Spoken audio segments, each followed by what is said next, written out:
2002 সালের voter list download কেন করা যাচ্ছে না? সমস্ত জেলার 2002 সালের ভোটার লিস্ট কেন পাওয়া যাচ্ছে না? কি করলে সমস্ত জেলার লিস্ট পাওয়া যাবে?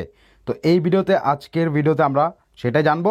আমরা আপনাদের কিন্তু এই লিস্টটা টেলিগ্রামে দিয়েছিলাম যে এখান থেকে কোন জেলা রয়েছে সেই জেলার নাম, এবং আমরা সেখানে আপনাদেরকে সেন্ড করে দেবো লিঙ্ক বা পিডিএফ ডাউনলোড করে দেবো। কিন্তু এখন দেখা যাচ্ছে যে প্রচুর মানুষ কমেন্ট করছে, সেখানে কি করছে, শুধু তার গ্রামের নাম জানিয়ে দিচ্ছে। তো এইভাবে কিন্তু হবে না, ঠিক আছে?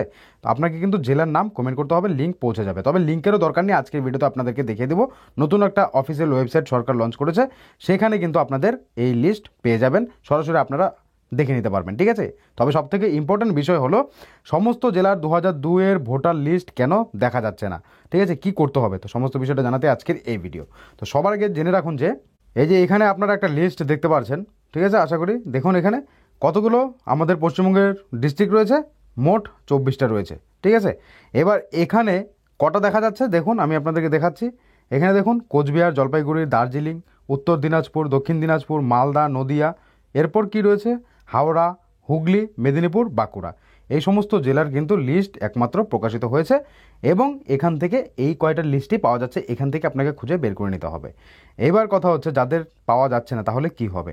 কোনো রকম সমস্যা নেই, কেন সেটা বলে দিচ্ছি। দেখুন এখানে অনেক কিন্তু পশ্চিমবঙ্গে নতুন জেলা হয়েছে, যেমন আলিপুরদুয়ার হয়েছে, বর্ধমান হয়েছে, ঝাড়গ্রাম হয়েছে, কালিম্পং হয়েছে, এছাড়াও হয়েছে কি ওয়েস্ট বর্ধমান, এছাড়াও আরও আগে কিন্তু আরও অনেক ডিস্ট্রিক্ট হয়েছে।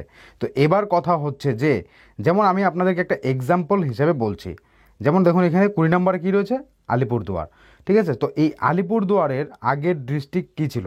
আলিপুরদুয়ারের আগের ডিস্ট্রিক্ট ছিল হচ্ছে জলপাইগুড়ি, ঠিক আছে? দেখুন এখানে জলপাইগুড়ি। তো সেই জলপাইগুড়ি জেলার যে 2002 সালের লিস্ট, সেখান থেকে আপনাকে আপনার গ্রামটা খুঁজে বের করতে হবে, তাহলে আপনি পাবেন। সেই একইভাবে কিন্তু এই যে এখানে ঝাড়গ্রাম রয়েছে, বর্ধমান রয়েছে, কালিম্পং রয়েছে, ওয়েস্ট বর্ধমান, এই যে জেলাগুলো রয়েছে, এর যে একইভাবে আগের যে জেলা ছিল, এগুলো তো নতুন জেলা হয়েছে, তাদের যে এই আপনি ঝাড়গ্রামে যে এলাকায় রয়েছেন, আপনার এটা তো নতুন জেলা হয়েছে, ঠিক আছে? তো সেই ক্ষেত্রে আপনার আগের যে জেলা ছিল সেই জেলার আপনার সেখান থেকে ব্লকের নাম বের করে, স্কুলের নাম বের করে আপনাকে বের করতে হবে, ঠিক আছে? তো সেক্ষেত্রে আপনি আপনার এখান থেকে বুঝতে পারছেন নতুন ডিস্ট্রিক্ট হয়েছে, সেই ডিস্ট্রিক্টের লিস্ট কিন্তু সরকার প্রকাশিত করেনি আলাদাভাবে, ঠিক আছে? তো সেক্ষেত্রে আমরা এই কারণে কিন্তু পাচ্ছি না। তো সমস্ত জেলারই কিন্তু আপনি লিস্ট পেয়ে যাবেন, ঠিক আছে?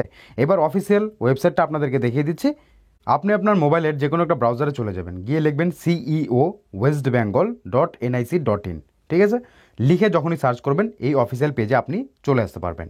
এবার নিচের দিকে আপনি চলে আসবেন, অফিসিয়াল পেজে এসে দেখবেন অনেক অপশন কিন্তু রয়েছে। তো এগুলোর থেকে আপনি অনেক কাজই করতে পারবেন, তবে যেটা আমাদের দরকার 2002 সালের ভোটার লিস্ট, ঠিক আছে? তো এখানে দেখতে পাবেন যে লেটেস্ট নিউজ বলে একটা, এখানে দেখুন একটা অপশন ঘোরাঘুরি করছে, এখানে কিন্তু লেখা রয়েছে 2002 সালের ভোটার লিস্ট ডাউনলোড।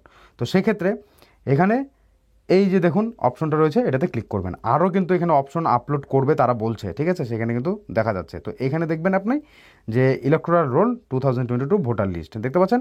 তো এখানে কিন্তু এই যে আমি যে আপনাদেরকে ভিডিও থাম্বনেলে দেখালাম, কোচবিহার, জলপাইগুড়ি, এরপর আরও যে জেলা রয়েছে, তো এই সমস্ত জেলার থেকে কিন্তু আপনাকে ডাউনলোড করতে হবে, ঠিক আছে? এখনও পর্যন্ত যেহেতু অন্যান্য জেলার লিস্ট তারা আপলোড করেনি, তো সেক্ষেত্রে আপনাদেরকে যে উপায়টা বললাম, আপনার জেলা যদি নতুন হয়ে থাকে তাহলে আপনার যে আগে পুরনো জেলা ছিল সেই জেলার ভিতরে যান, তাহলেই কিন্তু আপনারা আপনাদের ভোটার লিস্ট 2002 সালের ডাউনলোড করতে পারবেন। আপনাদের জেলার ভোটার লিস্টের লিঙ্ক চান তাহলে অবশ্যই টেলিগ্রামে কমেন্ট করতে পারেন, কিন্তু আপনার জেলার নাম কমেন্ট করতে হবে, ঠিক আছে?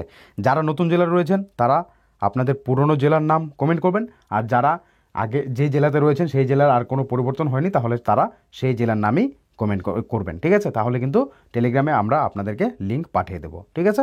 তো এই ছিল গুরুত্বপূর্ণ আপডেট, অনেকেই প্রশ্ন করছিলেন, তার জন্য আজকের এই ভিডিও। অবশ্যই ভিডিওটিকে শেয়ার করবেন, সবাই যেন জানতে পারে। এবার আপনাদেরকে আরও একটা বিষয় দেখিয়ে দিচ্ছি যে কি করে লিস্টটা ডাউনলোড করতে হয়। যেমন আমি এই যে কোচবিহারে গিয়ে ঢুকে গেলাম, ঠিক আছে? এক্সাম্পল হিসেবে বলছি আপনাদেরকে, ঠিক আছে? তো এখানে দেখুন আমি মেখলিগঞ্জে মনে করুন থাকি, তো আমি মেখলিগঞ্জের উপরে ক্লিক করব। এরপর আমাকে কিন্তু এখান থেকে আমার যে বুথ সেন্টার সেটা কিন্তু এখান থেকে খুঁজে বের করতে হবে। এখানে বুথ সেন্টার কিন্তু শয়ে শয়ে রয়েছে, ঠিক আছে? দেখতে পাচ্ছেন প্রচুর রয়েছে। তো এখান থেকে আমাকে সেটা বের করতে হবে। এরপর ভোটার লিস্ট ডাউনলোড করে তারপর সেখান থেকে আমাকে নাম বের করতে হবে, অনেক ঝামেলা আছে, ঠিক আছে?